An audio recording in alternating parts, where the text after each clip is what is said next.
Le procès de Raphaël Enthoven, accusé d'injure publique par la France insoumise.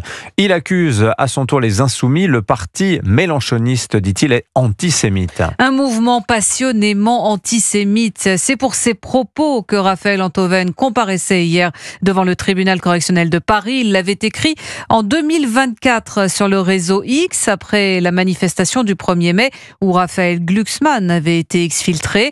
À la barre, le philosophe a assumé hier ses déclarations, faisant de ce procès celui de LFI des Insoumis en antisémitisme. Compte rendu d'audience avec Théo Grévin. Pendant plus d'une heure à la barre, Raphaël Enthoven, sans avoir besoin de lire ses notes, se justifie avec le talent oratoire qu'on lui connaît. Ce jour-là, j'étais en colère, mais je pesais mes mots, précise d'entrée le philosophe. Des mots que rappelle le président. LFI, un parti passionnément antisémite, dont les membres, je cite, sont cons et déficients. Provoquant au passage quelques éclats de rire dans la salle d'audience, Raphaël Enthoven lui s'interroge. Je ne comprends pas ce traitement de faveur. C'est-à-dire, beaucoup de gens ont écrit des choses beaucoup plus violentes que moi sur la France insoumise. Et c'est moi qu'ils assignent en justice. Un peu plus tard, c'est au tour de son avocat de prendre la parole.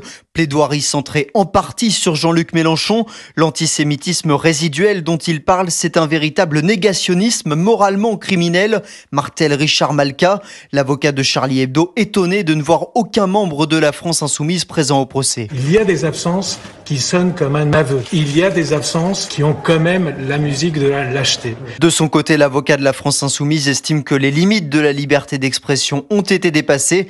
La décision du tribunal est attendue le 6 novembre prochain. Théo Grévin pour Europe.